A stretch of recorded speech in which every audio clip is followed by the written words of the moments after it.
2. Good morning and welcome back to Mobility Matters. I'm your host, Javier Betancourt, Executive Director of the Citizens Independent Transportation Trust, or CITT. We're the quasi-independent agency of Miami-Dade County charged with overseeing your half-penny sales tax for transportation. So today I'm really excited about my guest. He is a dear old friend. Old in that we've known each other for a long time. Yes, vintage friend. Well, vintage friend and a fellow urban planner.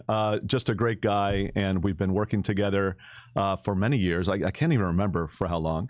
But I was really happy to see that you threw your hat in the ring for elected office and are now a City of Miami Commissioner. Let's welcome Ralph Rosado to the program. Ralph. Thank you, Javier. I'm really excited to be here. We have been friends for a long time, and certainly you've been doing amazing work with regard to transit and mobility throughout Miami-Dade County, which is something that's also very important to me.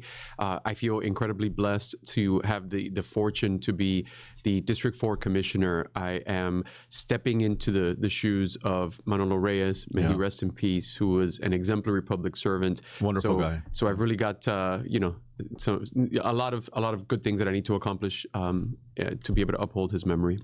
Yeah, and Commissioner, I apologize for not wearing my pink tie, but apparently you and your supporters have bought every last tie in Miami, so I do like that. So great idea. Absolutely. We try. For those who don't speak Spanish, rosado means pink, yes, right? And so absolutely, you've cornered the market on pink tie and activewear. We're having some fun with it. Yeah, so let's start with your background. For those who may not know, I did say you're an urban planner, but talk to us about kind of your career path. You went to some wonderful universities, so tell us about your background. Absolutely. So I'm a Miami native. I'm the son of Cuban immigrants who got here in the 60s. I was born and raised in Little Havana, so I know City of Miami very, very well. Wound up going to public schools for most of my life and ultimately graduated from Belen and then FIU, and had the great fortune after working for a number of years. I actually went to graduate school. Like many folks, I thought I was going to be an attorney, and when I realized that wasn't the right career path for myself, I didn't know what to do and stumbled into local government and absolutely loved it. So I worked on the administrative side at a few different cities. Ultimately wound up going to graduate school for public policy and urban planning, which is my passion, and studied at Princeton University and the University of Pennsylvania. And so I live, breathe, eat city design and trying to make our cities really, safe and desirable for people of all ages and abilities. So have had the ability to work on a number of transit-related projects. Actually did some consulting work for CITT some years back to help you all with some strategic planning. And so helping people get around Miami and Miami-Dade is something that's incredibly important to me. And it's one of the things I'm laser focused on achieving during my tenure as a city commissioner.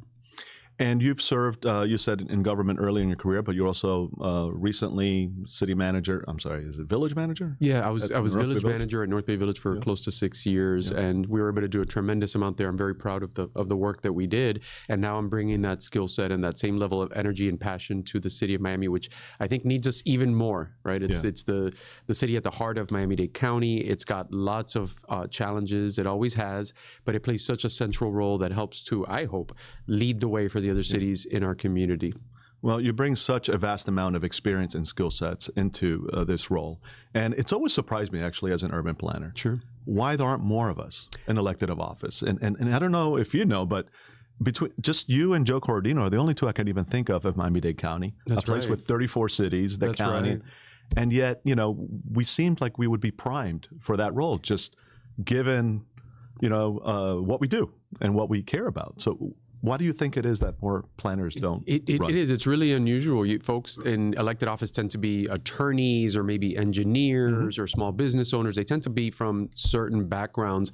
I think we need more urban planners. And so the fact that I bring those years of study and of practical work experience in the field with me to the seat means that I've been able to hit the ground running. I've hired an exemplary team that puts up with all of my sort of fast-paced, nonstop requests to try to do good for the community. And so, I'm just now celebrating my first 100 days in office, and we've actually launched a number of initiatives related to mobility and other things that are incredibly important to us. Javier, one of the things that I did is before getting into office, I actually campaigned for about 6 months, essentially 7 days a week, knocked on thousands and thousands of doors and listened to the community. And I made a note of all the kinds of things that they were requesting. And And so once elected, I decided that I needed to have some sort of a framework, a vision that actually brought all these things together, all the things that folks had been clamoring for, to make sure that we could achieve them in a way that's cohesive and to give direction to the kinds of things we were working on.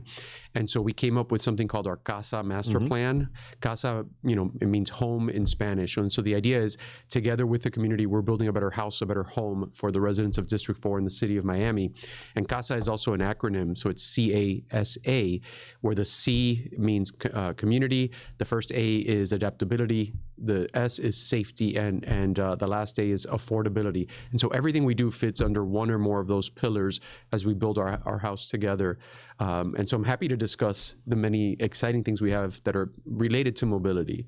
For sure, because as you and I both know, mobility, intersects with practically every issue. everything. You can't think of transportation mobility without thinking of land use, economic development, workforce housing, you name it, resiliency, right? Exactly. Now, before we get into that, let's, for those who may not be aware of what District 4 is, tell us the neighborhoods within the city of Miami that you kind of represent. Sure. So District 4 is essentially the southwest part of the city. So the eastern boundary is 17th Avenue. The western is essentially the Palmetto. On the south end, it goes up to Coconut Grove, like up to US 1 without crossing into Coconut Grove. And then it wraps around Coral Gables in West Miami. And on the north end, it's Northwest 7th Street. So it's La Sahuesera, as many would call it. So we've got Shenandoah, Silver Bluff, Coral Gate, Golden Pines, which is the Douglas Park area, and Flagami. And you yourself still live in Coral Gate? I live in Coral Gate, yes. Been there community. Over a decade. Fantastic. Yeah. All right, so let's start there. Coral Gate just kind of triggered something that maybe touches on some of the issues you want to talk about, which is live local, right? So I know that there is a large live local project that's being proposed for the old Sears site right by Coral Gate. I'm sure it's something you're actively kind of looking at. Let's start there and how that touches maybe on some of those CASA initiatives. Yeah, absolutely. Well, I've been very vocal about live local. I think there's a lot of good in the legislation. I think it's well-intentioned, but I have pushed back, in conjunction with my neighbors, because there are concerns about the project there being maybe a little bit out of scale. And so the property is actually now for sale. That's the latest on that. So there isn't anything proposed just yet. They're shopping it around, as is their right, and we'll see what ultimately is proposed. If they go the live local route, we don't have much say. If they don't... So live local, for those who don't know, is basically a state preemption of local zoning in a nutshell, right? Yes. It's a little more complicated than that for developers who want to build affordable housing. And it allows them to kind of basically build these massive projects without local approval. Right. And in that area, so essentially, so long as you set aside 40% of the units to be workforce, you can build as tall as the tallest building within a mile, which in that area is 23 stories, which is, it's pretty tall. And our neighborhood is a neighborhood conservation district. So we've locked in for many years now single family zoning. So to have that transition from a 23-story building to single family homes can feel pretty abrupt to folks. And the other thing that's of some concern is the level of density. So you're allowed to go to the maximum density in that city, which in our case is Brickell, 1,000 units an acre. So it is potentially very tall and very, very dense. So folks have expressed their concerns. Let's see what happens, because I've heard there may be interest in doing a not local project, in which case it would come to the commission and I'd have the opportunity to negotiate some concessions and try to keep the project to a more manageable scale. And I've committed to the residents that that's exactly what I would do. Well, there's no one better qualified to help build, an appropriately scaled development in that location. So hopefully they go that route. So let's get back to CASA. So you want to start, in order? What's the C and what are some of the initiatives? Sure, absolutely. So with regard to community, we've got a number of things going on, but one of the things that I noticed right away, and again, I'd previously served up until last year as a city manager. And one of the things I did in that role was negotiate what's called a joint use agreement with Miami-Dade County Public Schools. And what that is, most schools, they tend to, shut down for the day at like 3 o'clock, 4 o'clock, around that time. And then the fields go unused after that. And certainly on the weekends. Most schools are just not open at nights and on the weekends. And so back in the village, we were able to negotiate an agreement to use the fields at the local public school at night and on weekends. And so when I got elected, I said, I'd like to get a copy of all the joint use agreements for the schools in my district, and I have 7 public schools in District 4. And what I quickly learned is we actually have no joint use agreements for District 4 or any of the other schools in the city. And so we've proposed to negotiate a master agreement for all 40 or so public schools within the city. And so that is moving forward. We've got a first draft of it, and it should be coming back to the commission for final approval before the end of the year. And then it'll go to the school board. And at that point, our residents will start to have access to soccer fields, basketball courts, playground equipment, and all kinds of things, which most neighborhoods don't have access to. Soccer fields and basketball and football and baseball and all. Or those they have things. to travel to it. They have to travel to it. Yeah, and a lot of neighborhoods in my district and throughout the city just don't have parks. Period. Right. We have lots of really high quality parks, but many neighborhoods have never had a park, right? It's very expensive to buy land in Miami, as we know, and to cobble something like that. But everybody's got a neighborhood school, right? So if suddenly we have access to those fields, think about all the families and senior citizens and folks in wheelchairs of all ages that will have the opportunity to go outside and get some fresh air, socialize with other folks, get off their computers and their phones and their tablets and all of that, and really enjoy what it is to be a Miamian. That's brilliant. And by the way, they paid for it, right? So, whether you have kids or not, you're paying taxes towards school. So you deserve, I think, to get something out of it. Absolutely. That's folks gripe about that. They, if they don't have kids anymore, or if they didn't send them into the public school system, they say, well, why do I pay that? We know the benefits of education, and having high quality schools is incredibly important. But the reality is, sure, the school board could do even more for us if they give us that access. Yeah, tangible benefit. Awesome. So, okay, let's move to the first A. Sure, adaptability. And so one of the things we introduced, is actually just got approved last week by the commission, is that we want to make sure that folks are able to stay in their homes in a way that's affordable, and we want to make sure that they are protected from hurricanes and tropical storms and the like. And so for the year 2026, we will be having our SAVE initiative. And SAVE is Stormproof Assistance and Value Enhancements Initiative. And what that means is if you come in next year and start to pull a permit to do things that protect your house or make it more energy efficient, you will get half off on your permit fees. Nice. And so that 50% discount means that I think a lot of folks will take advantage, and they'll come in and replace their roof. They will put in generators. They'll replace their old windows and doors with impact windows and doors that will protect them from the hurricane. They will put in, energy efficient toilets and those kinds of things. So anything that protects you from storms or makes your home more energy efficient, in the year 2026, you're going to get half off on your permit fees. We did that in the village, and what we saw is while we take a little bit of a hit on the money we collect from the permitting fees, many more people take advantage of it. So you recoup the dollars overall, and more importantly, you help the community to be able to stay in their home in a way that's safe and more affordable to them. Not to mention helping to stimulate local business, right? These things have to be purchased. There's sales tax, which then also increases the transportation surtax. So we certainly appreciate that, because then we can make more investments in mobility and transportation projects. So it's a win-win-win-win. So it's a win for everybody. Absolutely. Another wonderful initiative. Thank you. So let's see. Where are we on CASA? S. So safety. So a couple of things. We are looking to expand the number of police officers that we have, so we can have more patrols out on the streets. For a big city, the number of officers we have is disproportionately low, and it can take a while to hire police officers. So we're supporting a request to go ahead and expand our police force over the next several years.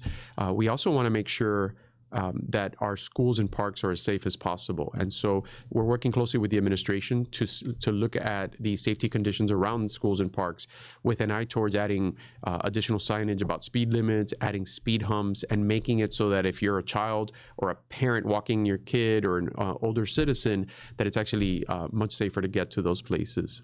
Yeah, and the city has done a good job overall in different neighborhoods, putting in a lot of traffic calming with their half-penny funds, in part at least. So thank you for that. No, and listen, I'll be honest with you. I live west of the Gables. I work in downtown, and I am one of those who cuts through those neighborhoods that you represent, because I don't want to be stuck on Coral Way. Sure. But as a result of that, a lot of these neighborhoods are seeing people really fly through there. And so I think those traffic calming devices are smart and necessary. So, right. Yeah, no, and the thing is, we pick schools and parks in particular because that tends to be in any neighborhood where you have the most foot traffic, right? Yeah. So you have the biggest volume of people getting there, but the conditions around them aren't necessarily so great. So just in the last couple of weeks at one of our parks, we added bollards we have lots of these pocket parks. Yeah. And so this is where a single family home used to be. And there might not naturally be a speed hump or some other deterrent around it. But the reality is, if we are giving folks the opportunity to play on this parcel, we got to make sure that getting there and being there is as safe as possible. Absolutely. All right, we're down to the last A. You got it. Affordability. Well, we are proposing eliminating city property taxes for senior citizens that are homeowners. And so that is looking like it's going to get approved next week as part of our next fiscal year budget. That's going to save many, many folks thousands of dollars. Regardless of income, regardless of the home's There are value, going to be some there's an income consideration for sure, but you've got to be 65 or older. You have to be a homeowner. And so you've got a homestead exemption. That's the way we can track that. Right. And there are income criteria for it. So if you're super affluent, you don't see the savings, but many people will see it. Well, that's wonderful. Yeah. I'm going to have my mother move to the city of Miami. There you go. There you go. We'll take her. District 4. Fantastic. She'll be there. She'll be there. Actually, the prices are a little high. All right. So we've touched on all the CASA. So let's now kind of turn the tables a little bit and talk specifically about mobility and transportation. So District 4, I'm sure there are a number of trolley routes, or at least one that I can think of through there. There are several. Talk to us about what transit services are available there, both either fixed, like a trolley, or increasingly on-demand service. So in District 4, we actually have a few ways to get around. So we do have a trolley system, and I want to mention that in the next couple of months, we're going to actually be doing a survey to see if folks think that the routes that we have, which tend to be, you'll see a Flagler route that's very popular, for example, we want to make sure that we are taking the trolley where people, meeting people where they need to be met, kind of thing. And so we're going to be doing a survey to see if that's the right, place to be. So one of the challenges, you got transit on Flagler and on 8th Street, but what about the folks in between that can't maybe get to either of those very easily? Should we maybe have expanded service on Southwest 4th Street, for example? That's something that several folks have asked. So we're going to see, if we provided it, if we build it, will they come? Yeah. And so we're going to be looking into maybe we make some adjustments to our trolley routes. We've got Metro Rail running through a large portion of District 4 because we've got everything on US 1 from 17th Avenue all the way to Coral Gables. And so that means we've got multiple Metro Rail stops. Maybe there are things we can do to get, the county service to be even better for our residents. We obviously, as a result of that, have several miles of the underline. We have about a third of the entire underline route, which is incredibly exciting to me. I served as one of the initial board members, about a decade ago, when it was, Meg Daly's dream, and now it's very much a reality. And in the next few weeks, we're actually opening up a large segment of it in District 4. So we're very, very excited about that. And the city has contributed towards the underline, so credit to them. Absolutely. Yeah. No, that's obviously been a labor of love that a lot of folks have agreed to support, for sure. And any on-demand services, either existing or in the works? So when I say on-demand, people might know that as Freebie, is one of the vendors. We don't have it in District 4, but my other hat, beyond being a city commissioner for District 4, is I'm the chair of the Downtown Development Authority, where we absolutely have Freebie. But what we're looking to do there, that several folks have requested, is make sure to cross that Brickell Bridge, which is it's like parting the Red Sea. It's like the Great Wall of China of Miami. The Great Wall of China, and so what we're looking to do is revise that contract so that it actually can take you from what's considered the central business district, like the heart of downtown, over to Brickell and back and forth. Instead of the Brickell freebies will take you to and from locations in Brickell, and the ones in the central business district will do the same in that area, but there's not a sort of crossing that's very important. Lots of folks live in Brickell but work downtown, or vice versa. We want to make sure to serve those folks. Yeah, and of course we have Metro Mover, but number one, it's going through some issues as they try to upgrade the system, and number two, even that doesn't take you everywhere you need to go. It doesn't. But we're excited. This is filling the gaps. We are going to have in the next few days, and I think the date is being adjusted, so we'll let everybody know. But there's going to be an opening of the Miami World Center Metro Mover station, which is really exciting. So we'll be there to help cut that ribbon. Yeah, so the DDA, yet another thing we have in common. So you're the chair now, and I was deputy director there for many years. So that's right. Shout out to all the good friends at DDA. Absolutely. They do great things. So in addition to Freebie, what are some of the other kind of transportation initiatives that the agency is working towards? I know there's constantly either bike ped improvements or there are. So the city is looking to make some adjustments to its bicycle master plan, and we're going to be putting that out as well. We'd love to get feedback. There are all sorts of proposed, whether it's sharrows or dedicated bike lanes, all sorts of things. And I'd love to get some additional feedback on that. I know they've had public meetings in the past, but they predate me. So I want to hear exactly what folks think so that we can make bicycling safer throughout the district and the city. Yeah, and the Underline is a great example of that. But the Underline to me is like a highway for a bike ped project. Right. And then you need to get the more localized kind of on-street type of infrastructure, which has to be safe, right? The stripes on the road don't necessarily cut it. That's Do you agree? right. So I know DDA, for instance, built some separated bike lanes in downtown. Do you know if there are plans or to expand those? There are some plans to expand them, but we're also going to try to regulate them a little bit better, because what we're finding is that delivery trucks are parking on them. And so we've got something in the works to make it so that there's more of a deterrent for that and get those trucks to park elsewhere, like designated spots for deliveries for the Amazons of the world, so that they're not parking on the bike path. Because what's the sense of having the bike path if it's not safe to actually access? Yeah, I know increasingly, not only with delivery, but with rideshare, curb management has really become absolutely an important consideration. We're doing that in District 4, in fact, in tandem with the folks at Miracle Marketplace on Coral Way, because we've noticed that folks tend to come to a complete stop in front of the veterinary clinic and a variety of places there. And so we've actually worked very closely with the police department. We put signage in that area saying, no parking, no stopping, no deliveries, nothing like that. And we've also worked, which is really fascinating, we're working with Uber and Lyft to geo-fence it so that drivers are not allowed to stop there. They've got to go just past the mall, for example. And then we're working with the Miami Parking Authority, a very important partner to us, to have designated pickup and drop-off parking. And I mention this because this issue isn't exclusive to Miracle Marketplace, but it's something that you see in a lot of locations. So it's like this multi-pronged strategy to make it safe for folks to get in and out of their vehicles as they're getting to these folks on the rideshare vehicles. That's great. So we've touched on a lot already, but there's so much more we could touch on.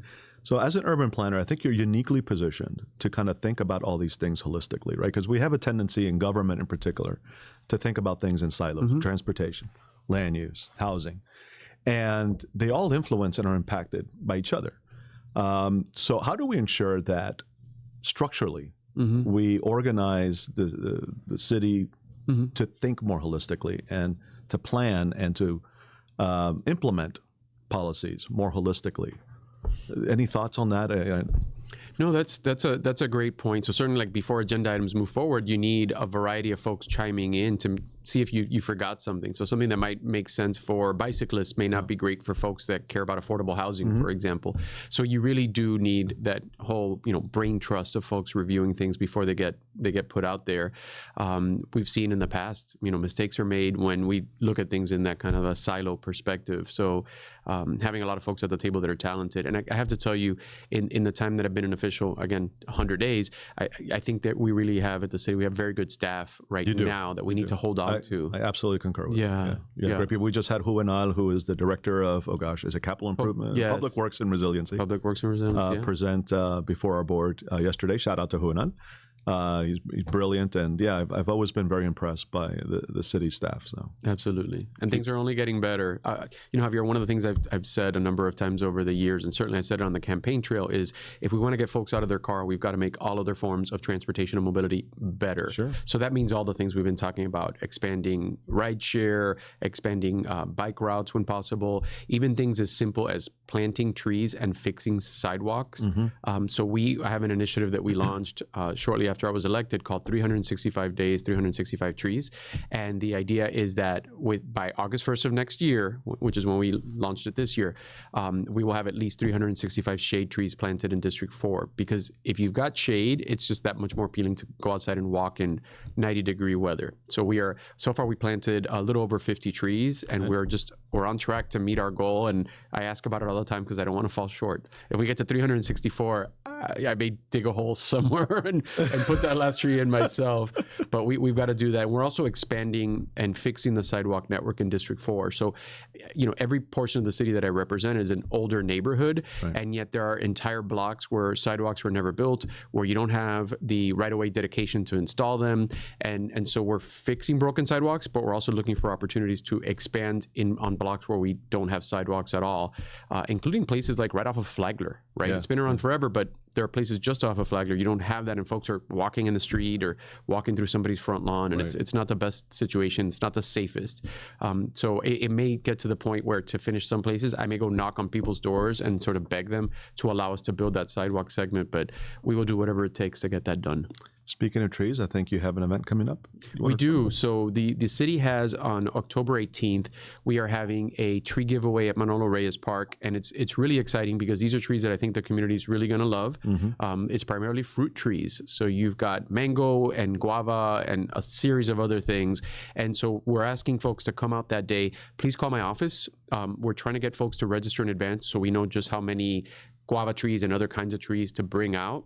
So please call us at 305-250-5420. Let us know if you're going to, be picking up a tree and what kind of tree you would like, and we'll get you registered. Well, that's great. So El Palacio de los Jugos is going to send people out there to get all these trees for their inventory. Whatever it takes. It's nearby. Manolo Reyes Park is at 6030 Southwest 2nd Street. So I got to tell you, if somebody can please tell me how to keep these guava trees alive. I have tried with guava, and I just keep failing. I don't know what I'm doing wrong. I don't have a green thumb either, my friend.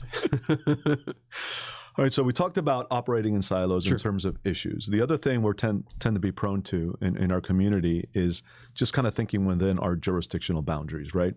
I find that there isn't a lot of kind of multi-jurisdictional cooperation or collaboration. So how, particularly your district touches on a lot of other cities, Coral Gables and West Miami, unincorporated Miami-Dade. Yeah, absolutely. So what can we do to better, help coordinate and collaborate with our neighboring communities so that somebody who may work or live in your district but works in Coral Gables actually can get there without having to transfer? Do you have thoughts or plans on how to partner with others? It's about ongoing relationships. And so one of the things that I happen to have great, the fortune to have access to very easily from my home is our trolley route actually goes into Coral Gables, and theirs comes into the city of Miami. And that is such a seamless transition. And I'll tell you, that was done because of the leadership of Mayor Francis Suarez and Mayor Vince Lago, who have been friends for many, many years. And they realized these, our communities need to help each other out. So having that ongoing relationship, I reach out to the Coral Gables Commission. I reach out to the West Miami Commission. They're also right across the street from District 4. Yeah. And working with County Commissioner Natalie Milian Orbis, who represents many of those areas. She represents about half my district. Okay. And certainly she represents not only portions of those two cities, but unincorporated Miami-Dade, which is also across from District 4. Right. So it's about getting together periodically, sharing ideas, and it's something that these folks have been very much willing to do. And so we're going to do a lot of good things, including expanding the Ludlam Trail. Thank you. Which I live right off of. So. Yes. Yeah. I mean, what an amazing, amazing thing. About 6 miles. You can, traverse it. It's what used to be railroad lines right off of 70th Avenue. And it goes from Dadeland Station up until the very northern end there of District 4 in Robert King High Park off of 70th Avenue up through Northwest 7th Street. And so I'm working very closely with her to make that a reality in my district, and helping her in the portions that aren't, but that would certainly feed into our portion. And she's been an exemplary partner so far, so I'm very excited about that. I also, with the commission support, last week we revived something. We didn't launch it because it's an idea that's been around for at least a decade, and that's something called the Miami Loop. And so the idea is that we've got a series of segments that either go through Miami or just outside of it. And that includes Ludlam Trail, the Underline, the Commodore Trail, Old Cutler Trail, the Rickenbacker Trail, and several others, in South Dade and the Baywalk, et cetera. And the reality is each of these is moving individually in a silo. and some of them are moving faster than others. So we're seeing the underline very much moving faster than everybody else. And then there are other things like Ludlam that need a little bit of a kickstart where segments have been done, and then there's not necessarily a strategy for the other ones, including in District 4. And so last week we adopted a resolution that I had sponsored, which was co-sponsored by Chairwoman King and also Commissioner Pardo, to go ahead and have the city designate somebody from the Parks Department to coordinate all the trail efforts so that we're all moving in tandem. And so several of them will pick up speed. So we're going to have a designated trail staff person. Exactly. A trail czar. We'll take it. We'll call it whatever it is, so long as it gets done. And one of the things that I was able to show my colleagues, because there was no map that indicated this, is that if you connect these things, and it's possible to physically connect them, you touch all 5 City of Miami Commission districts. So overall, we're talking about 223 miles of trail where Miami is absolutely at the heart of that loop. Connectivity, what a concept. Yeah, absolutely. And beautification, aesthetics, and places for folks to play. And I mean, it's really, really special. If I read the article correctly, I believe that was a unanimous vote for that. It was a unanimous vote. I'm very excited. And that's great, right? Because there's so much divisiveness. And of course, this is what people focus on, but there are a lot of commonalities. And that's right. And it's great that trails is one of those issues that's actually bringing everybody together. Yeah, it'll benefit everybody. And really, sure, Miami's at the heart of it, but if you have 223 miles of trails, we're talking about helping hundreds of thousands of people. Excellent, excellent.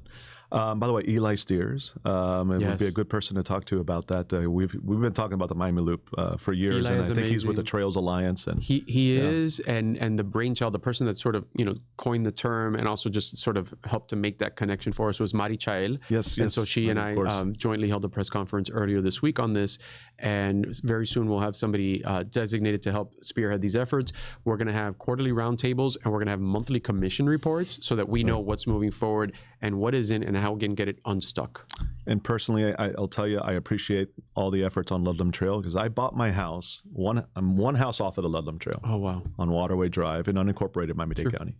And when I bought my house 22 years ago, they were talking about the Ludlam Trail. Yes. And here we are 22 years later, still talking about the Ludlam Trail. A lot of progress has been made, but man, I would love to see that come to fruition. Yep. My kids are going to school in South Miami in the Arts Magnet. And if they could get on that trail, they could go to school. That's right. Safely, efficiently. Yep. Without me having to get in a car, adding to traffic. It would be wonderful. What a great amenity for everybody. As it is, they're going to graduate high school without that, unfortunately. But, it'll be there for the next generation, hopefully. Speaking of the next generation, I know you have a family and children. How old are they? My daughter just turned 21. My older son turned 18, and he's at the University of Florida. It's his first semester. He's very excited. We're proud of him. He seems to be bad luck given the football team's first couple of games. It is what it is, my friend. I take a lot of joy in that because I'm a Hurricanes fan. Yes. Big game coming up. Yeah, big game coming up for sure. Yeah. What are you thinking? Well, we should win. Given the way the two teams have started off the season, but you never know with the rivalries. You never know. It's a whole different animal. That's right. I don't even know. Are we playing there or here? I think we're playing there. Yes. Oh, well, that makes it a little more challenging. There you go. So who are you rooting for? Oh, yeah, that's a tricky one. I now have a couple of different. This is now the most controversial thing I've asked you. Oh, that's funny. That's funny. Let's see. You don't have to answer. I'll be rooting for everybody. How about that? You're rooting for Princeton. Do they even have a football team? I don't know. They do. The Ivy League, whatever. One of those things. So what else is going on? What other topics haven't we touched on that you'd like to get to? That is a lot. We did something very simple in the last few weeks. It's something very simple that also took quite a long time for all sorts of bureaucratic reasons that you have to cut through sometimes. But we represent a complex called Smathers, which is behind the Home Depot on 8th Street. And I know folks are very familiar with it. It's 4 senior buildings with hundreds of residents. And right now, many of those folks that live there are either in wheelchairs or use walkers or use canes. And this is just such a simple everyday thing where you walk out of a building and you think, oh, I've got to get down off the sidewalk and into a car. And the way it was set up is that, you've got the curb cuts at the very ends of the block, very, very, very far away. And we're able to get a ramp installed right outside the ramp that leads out from the building. This sounds really simple. It was way more complicated than one would hope. Always is, yeah. But I will tell you, we had a ribbon cutting for it because folks were so excited. So it's little things like that where you help make people's daily lives better that get people out of their homes, getting some exercise, getting some fresh air, and getting around town, right? Making mobility easier at all levels, not just 223-mile trails, but ADA ramps. It starts with the first steps. Exactly. Right. Exactly. Yeah, I've always thought that, it's as an urban planner, we like to dream, right? And the big projects and the shiny things and the sexy things. And I think a lot of elected officials are the same, but really it's the small things. If we could do the small things right, it makes such a huge impact. We had like 30 people at a ribbon cutting for a ramp, but it meant that much to them. Without that ramp, you can't get to all the other mobility services. You can't get to all the other stuff. That's right. Not safely. That's great. That's great. So let's see. We've talked about family. We've talked about transportation. Let's get back to resiliency a little bit because, I don't hear as much about it, in terms of sea level rise and adapting to what may be Miami's biggest issue moving forward, right? If we're going to be underwater, how are we going to live here? So exactly. You talked about solar panels and things like that, and I don't think any of your district actually touches water other than the river, maybe? We've got the canal off of the Palmetto. Yes, we're the inland district. Everybody else has portions of the Miami River or they're on the bay. I don't necessarily have those things, but it's a pretty spectacular place anyway. Yeah. But I know you gave a lot of thought to this when you were at North Bay Village. Sure. Because that is the ground zero within ground zero. So well, and king tides affect us all. The reality is, we had almost 2 weeks of rain these past couple of weeks. And so we were running around putting portable pumps and dealing with king tide, which even if you're not that close to the water's, coming out of the drain. So if it's raining, it's got nowhere else to go, right? And so we're very much investing in infrastructure with our public works department to put in a pump station that will serve the Magic City area. So 37th Avenue to Lejeune, Northwest 7th Street to Flagler. I mean, we're talking about hundreds of homes, thousands of people that are affected by this. So anything we can do with regard to quality infrastructure is really important. My predecessor did a very good job of that, but there's still plenty of work to be done. A lot of work. So Magic City, that is a major redevelopment opportunity. I understand what's going on there. They will be, meeting with the community and creating a master plan to redevelop the entire 30-acre site. It should be very exciting. And I've been very clear that they need to create a pretty spectacular park for the neighborhood. That's great. There is no neighborhood, there's no park between 37th Avenue, Lejeune, Flagler, Northwest 7th Street in that area. We have to make sure that they're well served. And the Magic City folks have said they are absolutely going to step up to the table and create something multi-acre, really spectacular for the community. Yeah, I think I know some of the members of that team, and I think they have some quality people there who want to do the right thing. Yeah, absolutely. So they just need the right guidance and support. Exactly.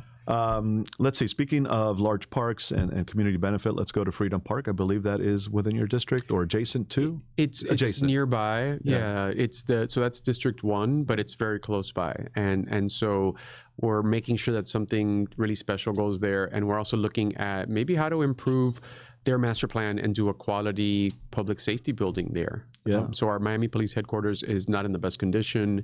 It is one of those things where the can maybe has been kicked down the road for a bit. And so I've asked the administration to, come up with a plan for actually relocating it. And so that's coming up on one of the upcoming agendas. And the city administration building is going to be there too. So it makes a lot of sense to have them. Exactly. But there weren't plans to move the police headquarters there. So I think that's something we should give consideration to and maybe put the current police headquarters site on the market and help cover the cost for the construction of our police building. And it being in downtown, it should fetch a good price. It's very, very, very desirable. It's a very large parcel. Excellent. One of the issues I think that we need to focus on with Freedom Park is connecting it to the Metro Rail station. So many people still come to me and say, hey, we need to get Metro Rail to the airport. And we did that. We actually paid for that with our half-penny sales tax. But not a lot of people know about it. And other than getting to and from the airport, I don't think there has been a lot of, land use around that station to support its use. But it's coming. True. So you have Miami Freedom Park, people going to and from games. You have is it going to be called City Hall or just the Miami Administration Building? Well, let's see. That's a little bit in flux. So you'll have that office building. You may have the police headquarters. You have all the development they want to build there. Right. I understand there's other development occurring. So I think there's a huge opportunity to really connect people to that station and get them to use transit. What's missing is a bridge. Do you know about the pedestrian bridge that's supposed to connect the station to the park, and what's the status? I'll get the latest on that, and I'll get back to you. That is really, really important. Yeah.